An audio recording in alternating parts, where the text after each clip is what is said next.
Tá, beleza.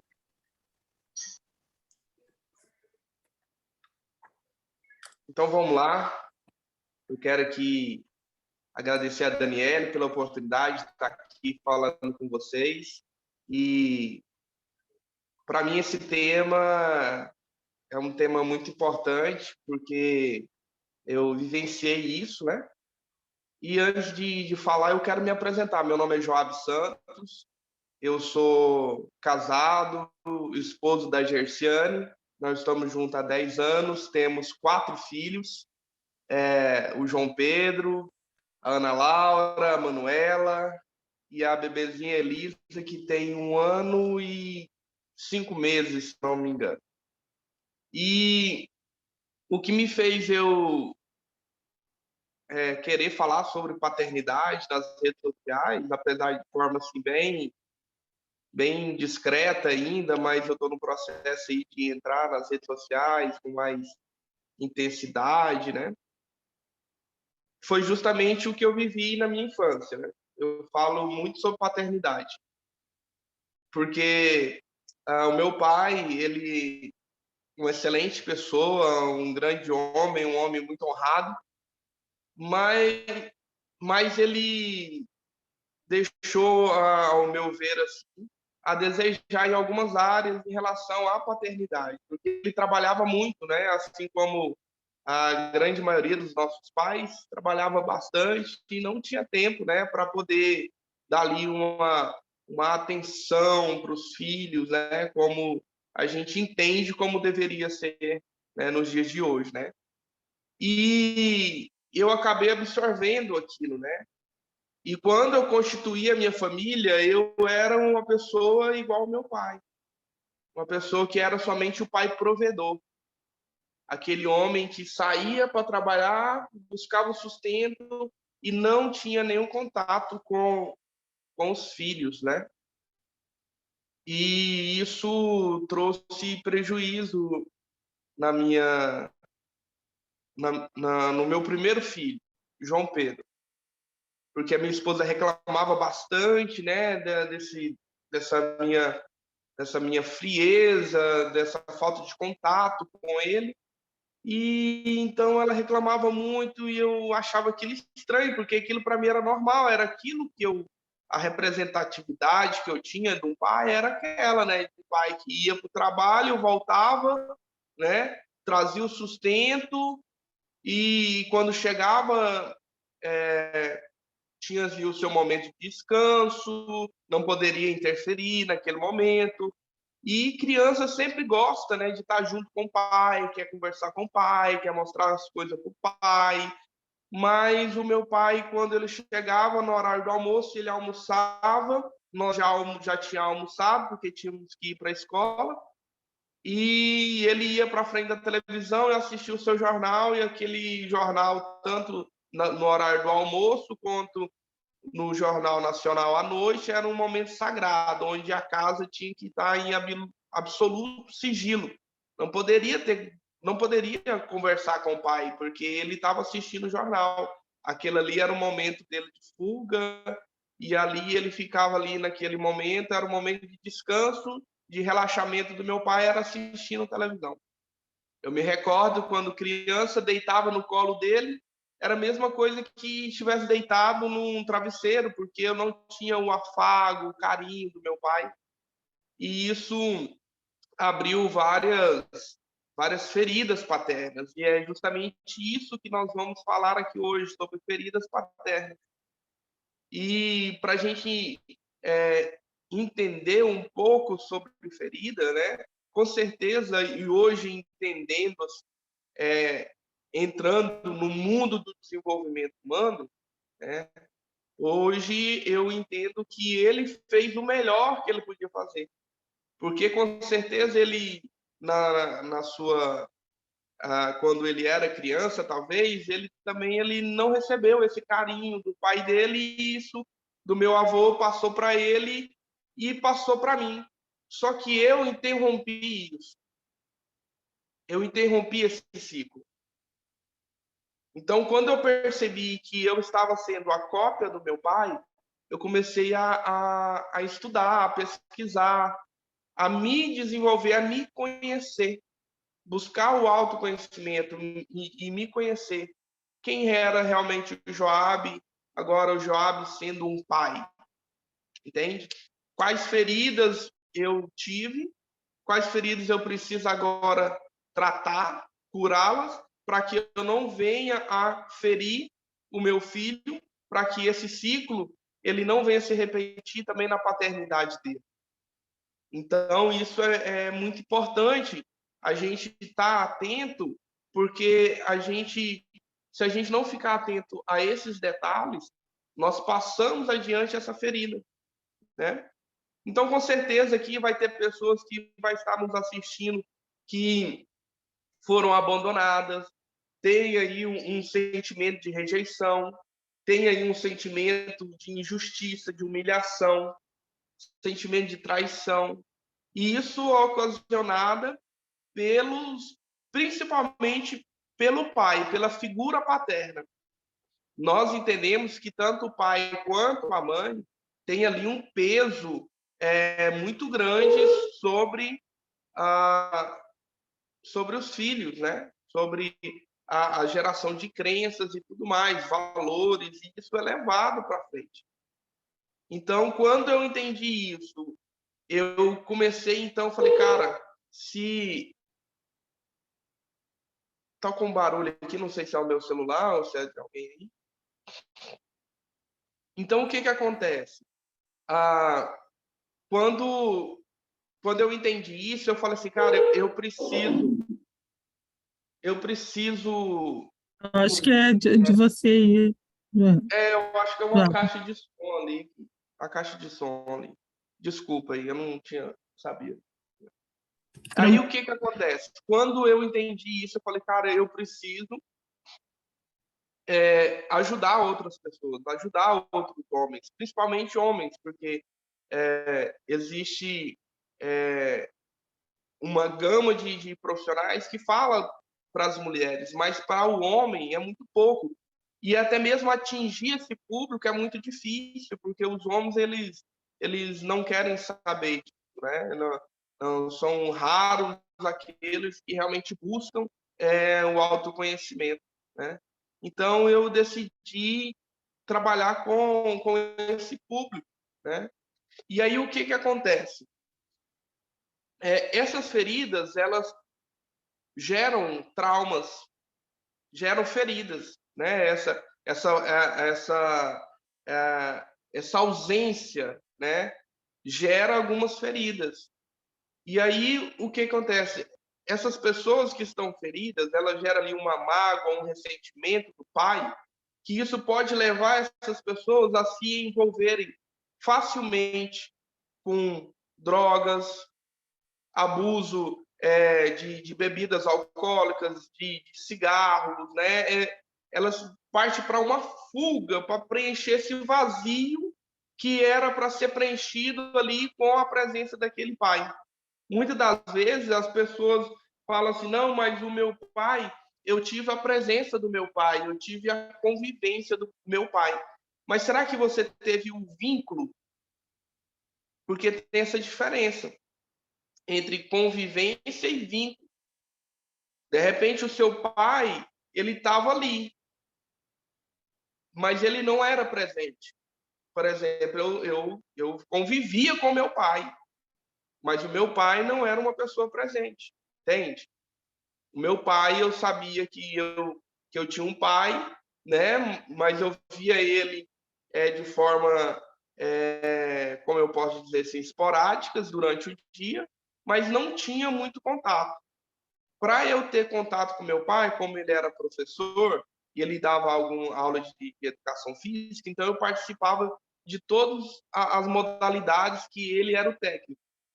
Eu, tinha esporte, por exemplo, como basquete, que eu era horrível, mas eu queria estar ali participando, nem que estivesse no banco de reserva para mim poder ter ali um vínculo com o meu pai, para mim participar ali, para mim estar próximo ao meu pai. Então, eu acho que inconscientemente eu desenvolvi essa estratégia para mim poder estar com o meu pai. Mas muitas das vezes as pessoas, elas têm essa fuga. E aí, nessa fuga, é onde as pessoas se envolvem, né, como eu já falei, em drogas, em prostituição, em pornografia, né, e também até mesmo no excesso de trabalho, porque ela foge para esse isolamento emocional, né, para essa fuga emocional, ela foge e aí ela começa a trabalhar de forma excessiva, justamente para não ter nenhum tipo de vínculo, nenhum tipo de contato, né? Então, é muito importante que, primeiramente, um autoconhecimento. É muito importante eu parar e entender onde eu estou agora. Quem sou eu agora, entende? Porque se eu não olhar para mim agora, para as minhas ações agora, eu não vou conseguir fazer com que eu entenda, olhe para o meu passado, mas não olhando mais para o meu passado simplesmente com rancor, com mágoa, com ressentimento, mas olhando para o meu passado, para que eu possa agora olhar para o meu passado e falar assim, cara, eu preciso hoje ajustar isso. Eu não posso mais carregar isso. Isso está me atrapalhando, isso está me afetando as minhas relações, está atrapalhando as minhas relações com os meus filhos, com o meu cônjuge. Então, eu tenho que fazer essa autoanálise, eu tenho que olhar para mim, olhar para o meu passado, agora não mais com ressentimento. Porque se a gente fica só no passado, a gente acaba desenvolvendo aí uma depressão. Porque você entra num loop e aí você fica falando para você, nossa, meu pai não poderia ter feito isso comigo. Meu pai não poderia ter falado isso para mim. Meu pai não poderia ter agido assim. Meu pai não poderia ter me abandonado. Meu pai não poderia ter me rejeitado. Meu pai me humilhou. Então, quando eu paro de olhar para o meu passado de forma excessiva, vamos dizer assim, então eu começo a voltar para o meu presente, olhar para mim agora, quem sou eu agora, o que eu preciso carregar da agora para frente, o que eu preciso deixar lá no passado, o que eu preciso ressignificar. Quando eu tomo essa clareza, quando eu jogo luz ali naquela situação, eu entendo que eu preciso ser grato aos meus pais, ao meu pai nessa situação aqui, porque ele me gerou a vida. Foi através desse homem que hoje eu estou aqui. Então eu tenho que gerar essa clareza. E aí eu quero contar aqui uma história para vocês de uma mulher que eu atendi e essa mulher ela era líder de um líder religioso, um pastor. Ela vivia um casamento onde esse pastor traía ela e esse pastor ele retirava tudo de dentro de casa para poder dar para as pessoas lá fora. Essa pessoa trouxe uma outra pessoa para dentro de casa. As pessoas que ele via na rua, se precisava de ajuda, ele trazia para casa. E uma dessas pessoas violentou o filho dela. E esse filho hoje luta contra o homossexualismo. E ele tinha uma outra filha que também passou por um processo de ressignificação comigo, mas que não acreditava nos homens, olhava para os homens como se todos os homens fossem iguais ao pai dela. E aí a gente foi trabalhar um pouco essa questão dessa cliente, dessa paciente, o passado dela. Então, assim, ela foi uma mulher que ela sofreu abuso. Ela foi uma mulher que o pai dela tinha abandonado ela. Então, quando ela tinha essa imagem de um pai que a abandonou. Então, quando ela procurou espelhar num homem para a vida dela, ela, de forma inconsciente, atraiu para a vida dela um homem também que simplesmente o abandonava. Então, o que nós fizemos? Nós fizemos um trabalho de ressignificação, onde ela teve que expor a sua ferida, e essas feridas agora a gente começou a limpar ela, a lavar ela. Naquele momento gerou dor, porque ela lembrou daquela situação. Então nós fomos lavando aquilo. Nós fomos retirando tudo aquilo que estava gerando possibilidade de infeccionar. Eu faço esse link porque eu estive como enfermeiro por 10 anos. Então, quando vinha uma ferida para mim, e essa ferida ela estava demorando a cicatrizar, o que eu fazia? Eu expunha essa ferida. Eu lavava essa ferida. Eu debridava essa ferida. Eu arrancava ali aquele tecido morto. Para quê? Para que esse tecido morto não infeccionasse, não gerasse ali uma infecção que ela poderia cair na corrente sanguínea e gerar um mal maior para esse paciente. Então, a ferida paterna não é diferente. Nós temos que... Como que a gente cura essa ferida? Nós temos que expor. Tem que gerar ela em você. Você tem que olhar para o seu passado, olhar para a sua relação com o seu pai, porque a maioria das nossas dificuldades de prosperar hoje como adulto está relacionado com o pai, com a força, com a energia paterna. Então, se você, de repente, você não consegue ali deslanchar nas suas relações, seja afetiva, nas suas relações de trabalho, você tem que olhar para o seu pai. Olhar para a sua relação com o seu pai. Entende? Então, quando nós olhamos, quando nós expomos essa ferida, então nós começamos a lavar essa ferida. Nós começamos a debridar essa ferida, arrancar ali aquele tecido morto, porque está impedindo que chegue sangue cheio de nutrientes para poder acelerar o processo de cura. Então, para que possa, de fato, acelerar esse processo de cura, de repente você está aí com 20, 30, 40 anos, com o ressentimento do seu pai, com a mágoa do seu pai, seja ela por abandono, seja ela porque ele te rejeitou, te humilhou, ou por uma traição, ou por uma injustiça, você está aí com 20, 30, 40 anos da sua vida, tentando dar certo na vida e as coisas não fluem para você.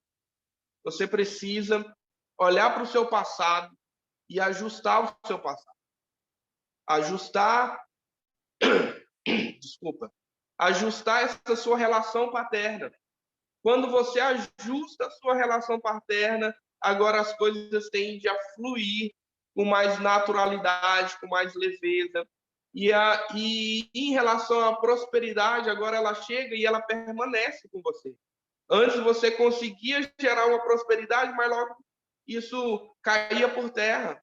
Então, por quê? Porque a energia paterna é aquela que você gera prosperidade e ela fica. Entende? Então, você tem que trazer essa clareza. E era justamente isso que eu queria trazer, né? Esse processo onde você entende quais são você vai analisar, trazer essa reflexão, né? E você vai gerar ali essa descoberta dessa ferida. E agora você vai tratar essa ferida, você vai lavar essa ferida, você vai expor essa ferida, você vai arrancar tecido morto para que haja uma vascularização onde vai acelerar o processo de cura, né? E eu quero, eu acredito que a gente tem mais um tempo aqui, mas eu achava que a gente iria fazer um bate-papo, né? E se alguém aí tiver alguma pergunta, eu não sei, Daniela, se pode ser conduzida assim. Se alguém tiver alguma pergunta, eu estou aqui livre para poder fazer algum tipo de esclarecimento. Tem sim, se alguém tiver alguma pergunta, fique à vontade aí. Inclusive, eu quero parabenizar você por esse tema, porque realmente é algo que tem que ser discutido, né? Essa questão, acontece muita rejeição partindo do pai. Eu vejo, assim, muitos casos, assim, a gente percebe, inclusive a gente está aí há mais de... essa é a 21ª palestra aqui nesse grupo, nós estamos atuando desde janeiro, já fazendo essas palestras, trazendo as mulheres, e reforçando vários temas, inclusive, para que cada uma desbloqueie nessas áreas, né? E aconteceu vários desbloqueios aqui já nesses grupos, a partir desses conhecimentos. Então, é muito importante. A gente realmente não vê muitas pessoas falando sobre esse tema voltado para os homens, né? Inclusive, tivemos uma palestra realmente falando também, né, que a Cláudia, inclusive, trouxe, né, Cláudia, falando sobre questões também para os homens, e foi muito importante. Então, a gente precisa realmente discutir, debater isso, e eu quero parabenizar você por esse tema, e tem que ser levado para frente mesmo, porque muitas pessoas precisam, né, passar por esses desbloqueios aí. A Magna, seja bem-vinda, Magna. A gente está falando aqui já há um tempinho, né, mas fique à vontade também para fazer alguma pergunta aí, a Cláudia também. Sabe, achei bastante interessante teu tema aí, porque poucos homens, geralmente são as mulheres que trazem esse olhar holístico, né? Esse olhar ao todo nessa geração e referente às gerações passadas. E é bastante importante porque nós temos que ver o que deu de errado, né, nas gerações anteriores em relação à prosperidade e que pode ser feito diferente com as próximas gerações. Claro que a gente não tem 100% da resposta, porque a gente talvez nem estejamos mais aqui para ver o resultado do que a gente está fazendo, mas acreditamos, né, a partir de pesquisas, de conhecimento, tanto da área da espiritualidade quanto da área da ciência, que os resultados sejam benéficos para essas novas gerações. Parar para olhar, né, olhar a infância, né, com outro olhar, porque só que assim, ó, tem dois lados da moeda. Tem um lado que o que nos trouxe até aqui foi o que aconteceu conosco, que um lado, quem soube ressignificar o que aconteceu, está tendo resultados como o teu, de ter esse olhar, né, que já está mudando, como tem 4 filhos, já está realizando esse olhar com eles, né? Porque se talvez tu tivesse uma criação diferente ou um olhar diferente do teu pai, talvez tu não sentisse essa necessidade de trazer isso para a criação dos teus filhos. Talvez tu tivesse o mesmo olhar do teu pai. O que acontece conosco? Aquilo que fez falta para a gente, nós temos a necessidade de transbordar na vida dos nossos filhos. Eu tenho 2 filhas, eu tenho um neto. Então, muitas coisas que eu considero erro, que talvez eu não seja, mas que eu considero erro que eu fiz com as minhas filhas por falta de conhecimento, eu busco não errar. Meu neto mora junto aqui, eles moram próximo, né? Então, eu procuro, acredito que eu errei e estou tentando acertar. Mas nada é erro e nada é certo, tudo é questão de mudanças de olhares, né? Então, eu achei, assim, magnífico, por tu ser, geralmente os homens não têm essa percepção, porque tem um olhar mais espacial, né? Mais do concreto, não tem muito essa questão da abstração, né? Então, eu gostei muito mesmo desse tema. Me desculpa até a questão assim aqui, eu estou tomando antialérgico aqui, estava me cuidando, mas o assunto, a Dani que me conhece sabe que é um assunto que eu gosto muito, né? Então, e quero te agradecer de todo o meu coração, assim, por participar do nosso grupo, transbordar na vida das mulheres, né, que vêm assistir, e dos homens também que vêm assistir. Então, eu estou muito grata mesmo pela tua presença. Eu que fico feliz, fico grato, agradecido por poder fazer parte desse movimento aí, né? E tudo que vocês falaram é a mais pura verdade, sabe? E a gente tem esse desafio aí, sabe? Sempre quando eu abro as lives, sempre vejo um número grande de mulheres e aquilo me dói o coração, sabe? Porque quando eu olho e entendo que eu, enquanto pai, eu tenho uma autoridade espiritual sobre a vida dos meus filhos e aquilo pode influenciar eles, né? Então, eu fico me perguntando, cadê esses homens, né? Eles precisavam, porque se você for olhar para dentro dos presídios e se você fizer uma pesquisa simples lá, você vai perceber que, sem sombra de dúvida, 80 a 90% daqueles homens que estão lá dentro, vamos falar dos homens, que estão lá dentro, eles não tiveram a presença paterna. Existe um estudo nos Estados Unidos onde mostra essa realidade, que 80%, 80 a 90% dos homens que estão no presídio, o pai não sentava à mesa. Então gerou delinquentes, entende? Então eu faço questão de sentar à mesa com meus filhos e, e comer, fazer refeição com eles ali. Se eu estou em casa, acordo, estou em casa e tenho contato com eles, eu abraço eles, reforço a identidade deles, sabe?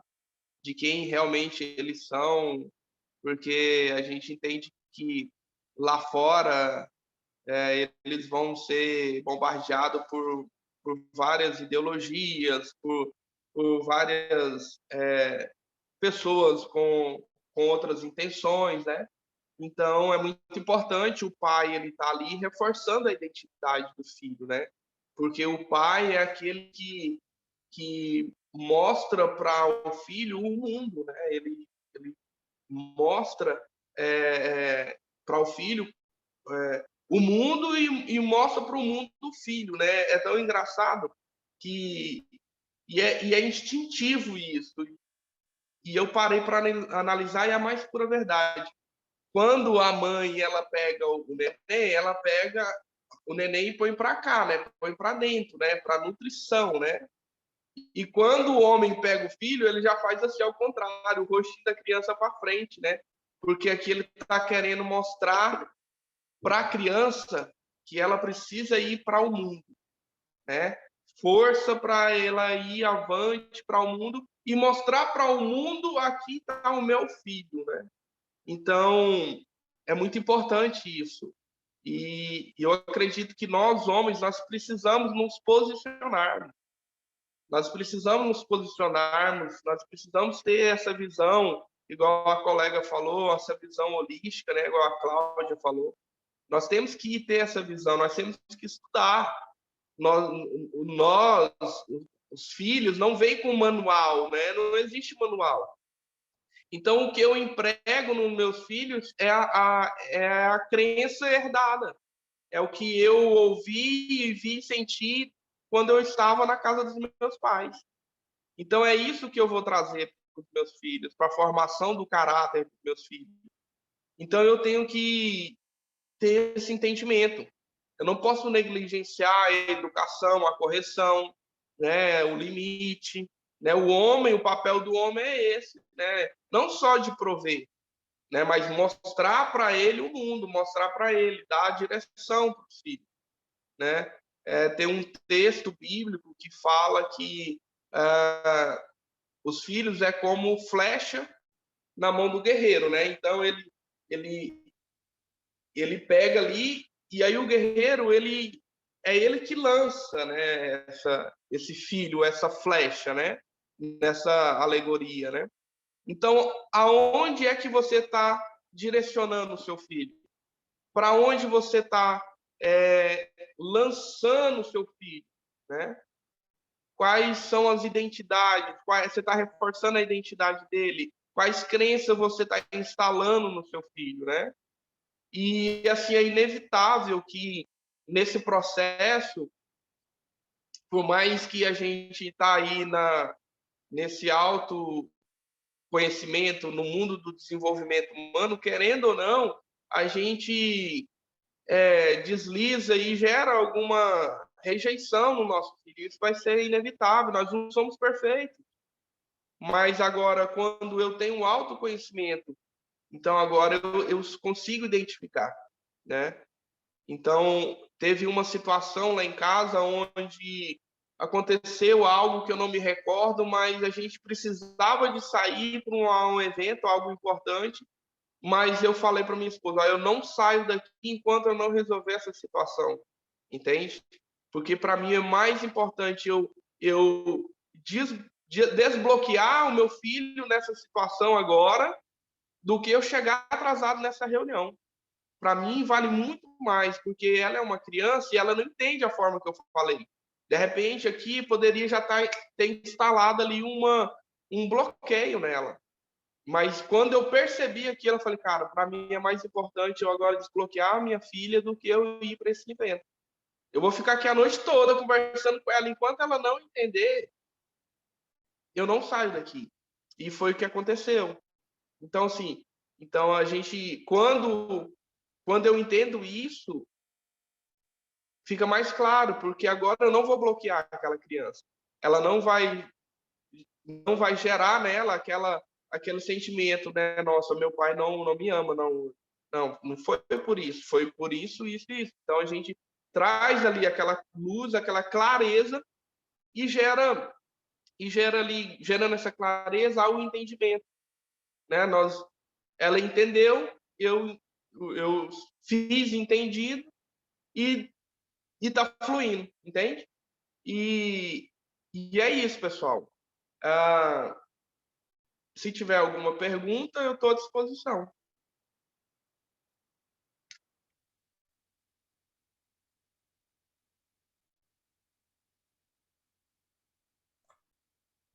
Magna, se tiver alguma pergunta aí, fique à vontade.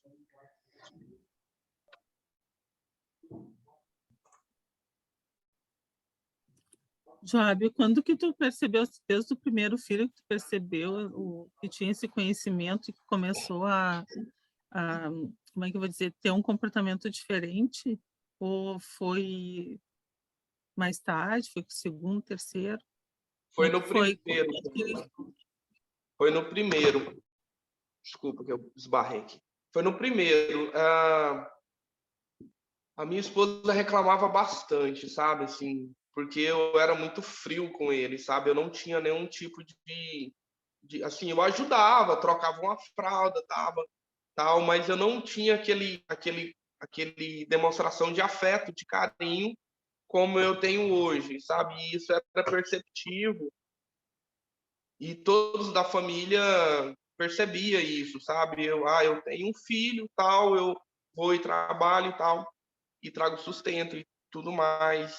Mas quando eu chegava em casa, eu queria fazer igual meu pai, eu queria ter o meu momento de descanso, entende?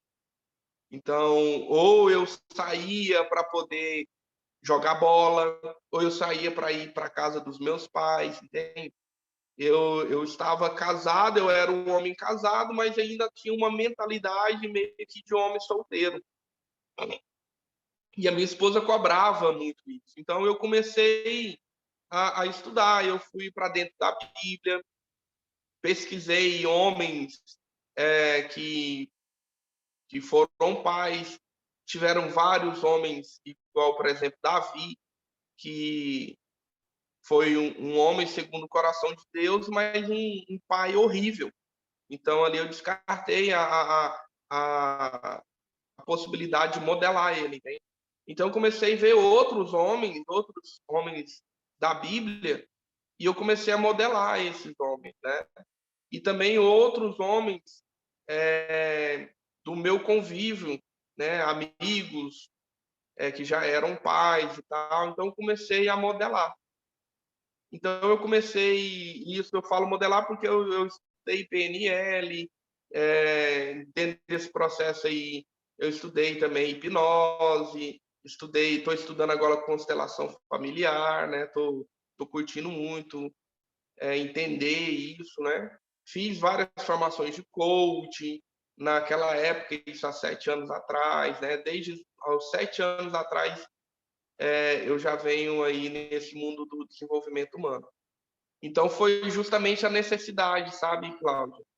A necessidade, assim, de não aguentar mais a minha esposa me encher o saco, me torrar, e aí eu comecei realmente a buscar. Hoje a gente tem 4 filhos, é uma outra realidade, porque a gente aprendeu, eu me conheci, identifiquei que isso era, eu estava trazendo traços do meu pai, né? Então eu interrompi esse ciclo e agora eu entendi que não importa quem é o meu pai, agora importa quem é o pai dos meus filhos, entende? Não no sentido assim de desprezo, de descartar, mas eu honro ele, né? E a nossa relação hoje é uma relação muito boa, né? Tanto é que eu fico até falo para ele, falo, cara, como é que se eu não tinha tempo para nós, hoje você leva os meus filhos na pracinha, hoje você faz um monte de coisa, né? Talvez a Cláudia tenha essa mesma sensação, né? Assim, naquela época, eu entendo, meu pai não tinha tempo, precisava de trabalhar bastante